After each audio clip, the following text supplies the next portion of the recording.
Welcome to Me, Myself, and the World. I'm your host, Pamela Holt, and this is the interview. But first, chocolate.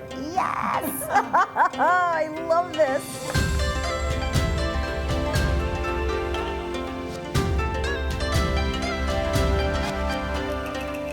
Welcome to Me, Myself, and the World. I'm your host, Pamela Holt.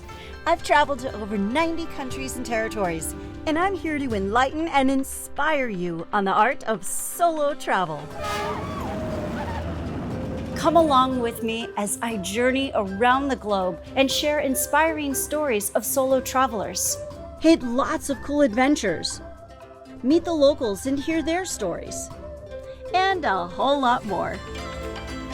Join my solo travel revolution and discover a new lens on the world as we explore this great planet of ours together. Welcome to Me, Myself, and the World. I'm your host, Pamela Holt, and this is Vietnam.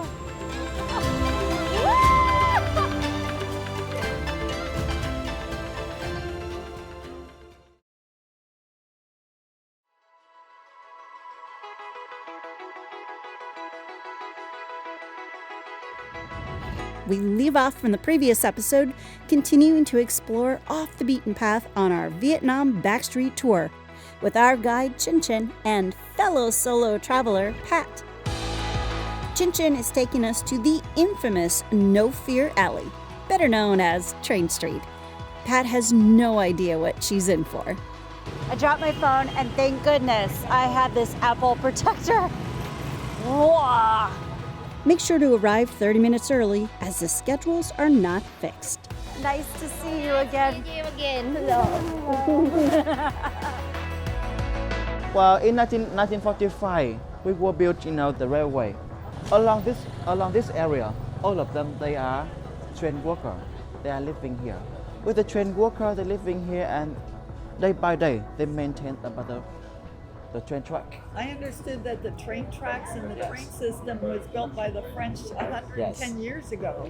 Yeah. 110, 120 years ago. Yeah. Yeah, so it's not real new. Nicknamed No Fear Alley, Train Street is a narrow alleyway in Hanoi's Old Quarter. The tracks were laid back in 1902 with cafes and shops springing up in the 1990s.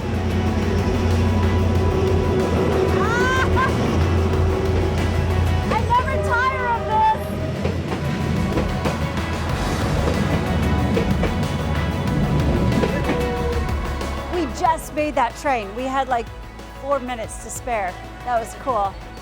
Some notable local drinks to try while visiting Train Street are the Vietnamese coffee and Hanoian beer, which has been brewed here since the 1880s. We continue off the beaten path into the labyrinth of hidden passages known as Hanoi's social housing. Is this a community kitchen? And now it's in her house. It's huge. Yeah. They boiling about 8 hours for chin cake. Wow, fortune cake. Bon Chung, referred to by Chin Chin as the fortune cake, are square sticky rice delicacies prepared over 8 to 12 hours and placed on family altars during the Lunar New Year celebrations. Key ingredients: glutinous rice, beans, pork, black pepper, salt, green onions, and a Vietnamese fish sauce for a salty taste. All of this wrapped up in a banana leaf to steam to perfection.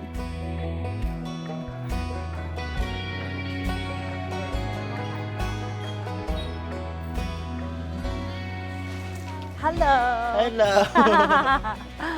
When say hello, you say xin chào. Si chào. It's when you say hello in Vietnam. They can learn hello, we can learn si chào. One Vietnamese word, we have 4 or 5 different meanings when we change the accent symbol on the top of the problem. For example, with beer, B-I-A, beer and beer, like English.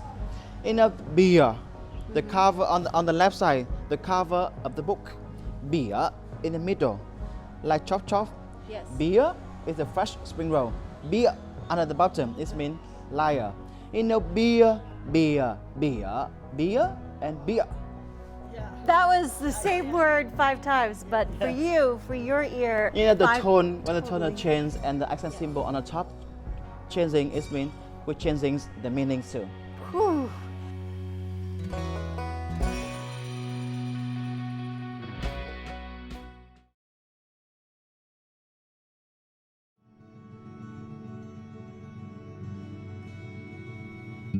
As our backstreet tour unfolds, we dive deeper into Pat's solo travel journey. It's been 5 decades since the Vietnam War, and we're bringing her to meet an Army veteran from the opposing front, the Viet Cong. Xin Ciao. Xin chào, Mr. Quang. Hi, Mr. Kwong. Dạ, xin mời. While she's understandably nervous and excited, it's a chance for 2 veterans once on opposing sides to find an unexpected connection in the quiet corners of Hanoi. On my right hand side, we have Mr. Quang. You can call Quang. Kwon. Mr. Thong. Thong. They are a musician. They are what? You know, they can play some instrument. They're both You of them know- are musicians. With the Mr. Thong, you know, in the past he went to China. He was translator, Vietnamese and Chinese. And with the Quang, he, you know, is a soldier. He did, you know, but he fixed the bomb in the Ho Chi Minh Trail. Chin Chin explained that Mr. Kwon was just 15 when he fought in his first war, and he's lived through 3. The First Indochina War in 1950, the Vietnam-American War in 1965, and the Chinese War in 79. Although fate destined him to live through 3 wars, Mr. Kwong's desires and passions continue to be on music, teaching, and family. He's the proud father of 5 and currently lives with his daughter and grandchild. One son, 4 daughters. 1 son and 4 daughters. Yeah, it's a wedding photo, wedding picture. Wow! Wow! Mr. Tong was off to a rehearsal, giving us one-on-one time with Mr. Kwong. Can you ask him, what is his dream? Thế bây giờ đến năm mới thì ông ước điều gì hả ông? He said that so now after independence in Vietnam, he wished in our country can change like many developed country in the world. He wished, you know, he have, you know, the good health and, you know, their children, either his granddaughter and, you know, and his daughter living here. They wish day by day they have a good job and they have the good salary. When we have good salary, we can have food. When we have food, we will happy. Gotcha. Yeah. What instrument is this? This one is about thập lục. We call 16 strings. A musician at heart, all while being a soldier, Mr. Kwong told me that he often played music during the war. This is a don trang, a 16-string instrument that dates back as early as 1057 AD. The 16 strings symbolize the 12 months and the 4 seasons of a year. Here, Mr. Kwong is playing a traditional Vietnamese victory tune called the Ho Chi Minh Song. Vietnam, Ho Chi Minh, Vietnam, Ho Chi Minh, Vietnam, Ho Chi Minh, Vietnam, Ho Chi Minh.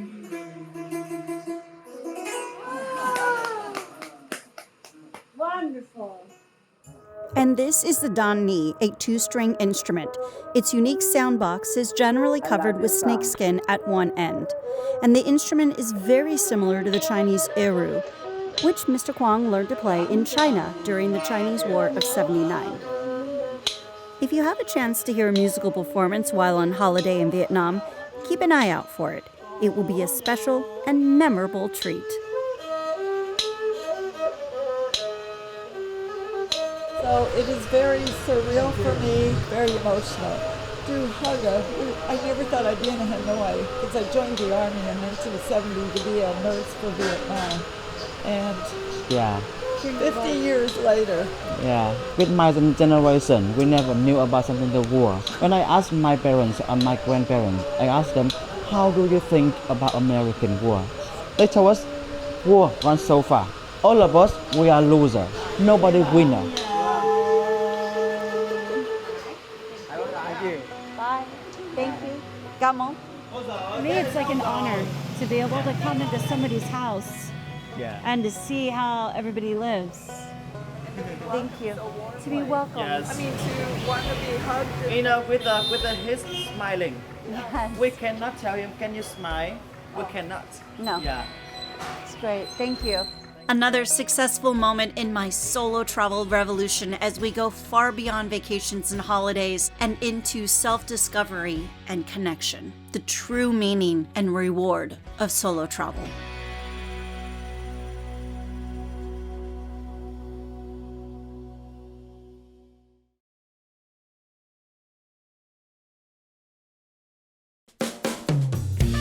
Welcome to Me, Myself, and the World. I'm your host, Pamela Holt, and this is Packing with Pamela.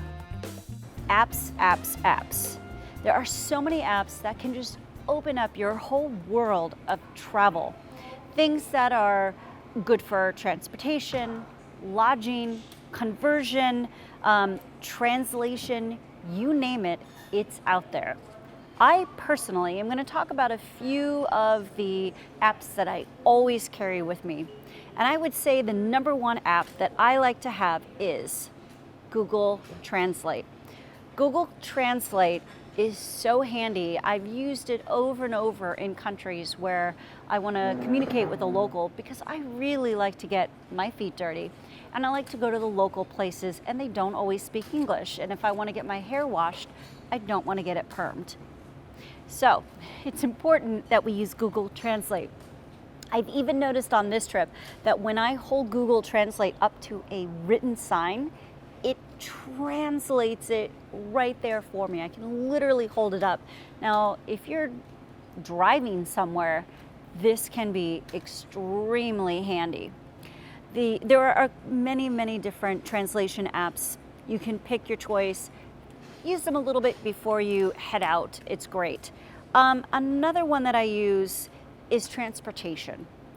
We all know about Uber and Lyft. I happen to love Lyft. I love the guys. I love their story. It was originally called Zimrod.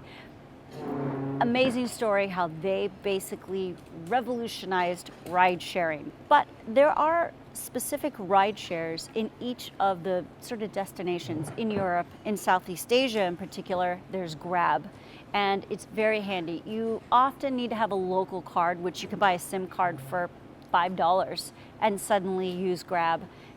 It's really easy and it is very inexpensive. So before you go to a destination, make sure you explore some of the local apps. There are blogs online that talk about everything that you need to know for a specific region before you go. Some of the lodging that can open up opportunities are the Airbnb app, which of course I'm a massive fan of. You have things like Hotel Tonight, you have Hostel World, couch surfing, and couch surfing is not just sleeping over at someone's place, but to meet up with people to just have dinner. Like maybe you're a vegetarian or vegan and you want to know a great restaurant in Vietnam, in Ho Chi Minh City. You go on couch surfing and you can find people near you that are also solo travelers and they also want to go to a vegetarian restaurant and you can meet some new people. It's really wonderful. Airbnb, Hotel Tonight, Hostel World, couch surfing, Agoda, Expedia, Monondo, can never say that, Skyscanner, and Hopper. Those are some of the ones that I use.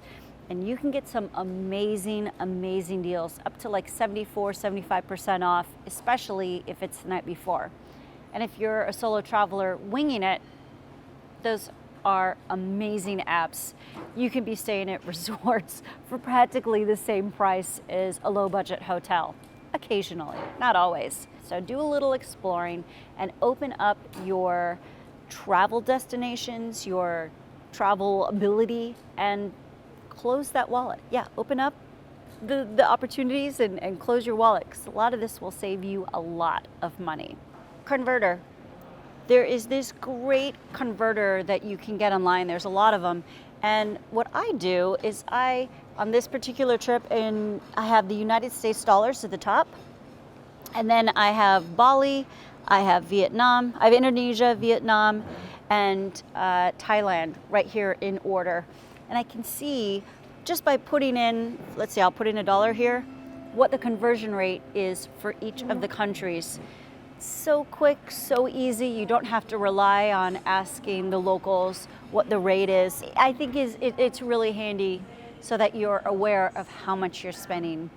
adding a couple 100,000 dong or baht to each price gets a little disconcerting, and next thing you know, you're spending $172 versus $17.20. You never know what you're gonna see along the route here in Vietnam. One of my favorite things to do is to find some incredibly unique things that people carry on their mopeds. This is Motorbike Mayhem.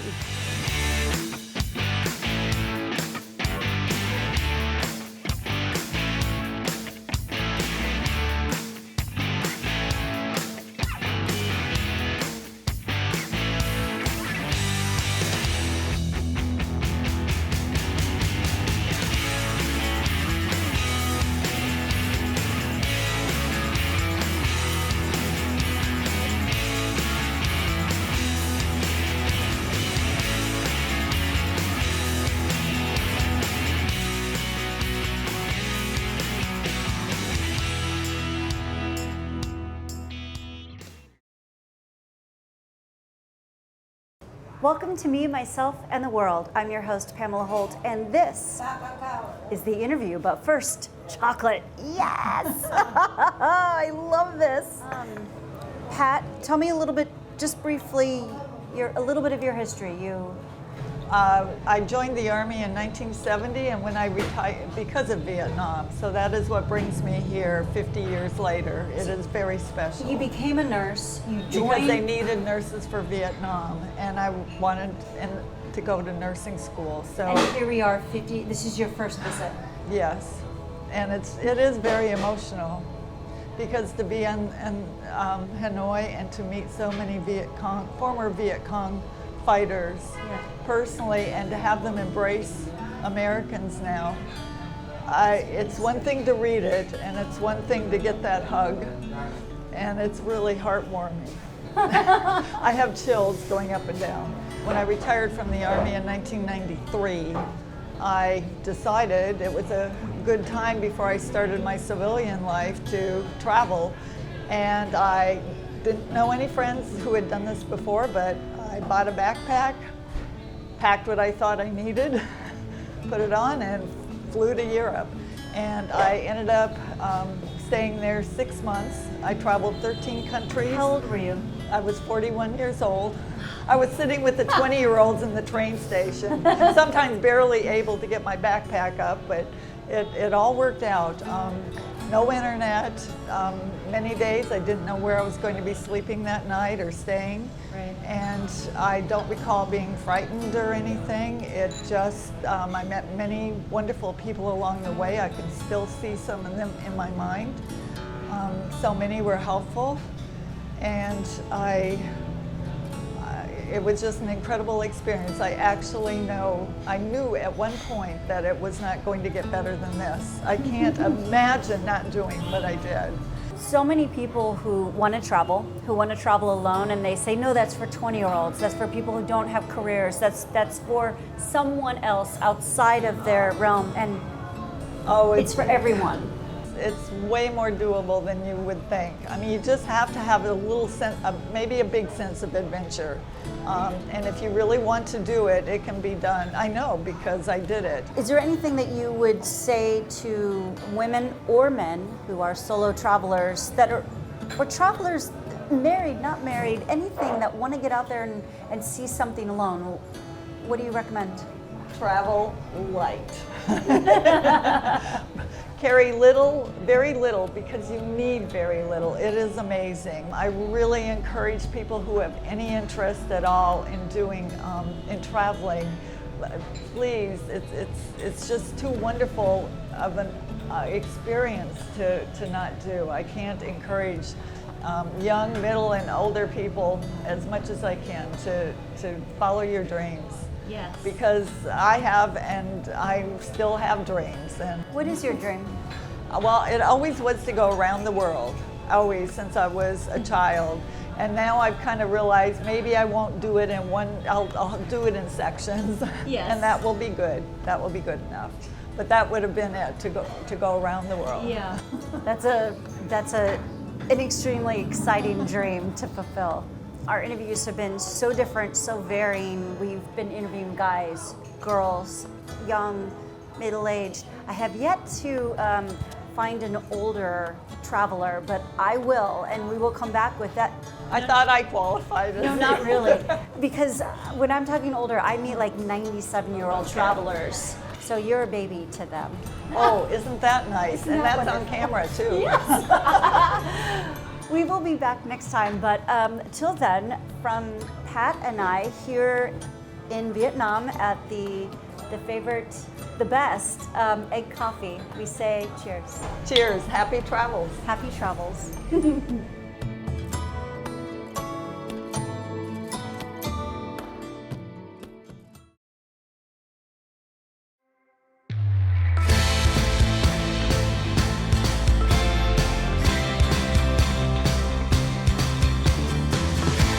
The many reasons people solo travel continues to intrigue and amaze me. A huge thank you to Pat for allowing us to share in her solo travel journey, and to Mr. Kwan for opening up his home and sharing his story with us. For me as a solo traveler, this has been one of my most honored moments to share in their meeting. Next episode, we'll continue our backstreet adventures and pack up and head off to Bangkok, Thailand, another top destination for solo travelers.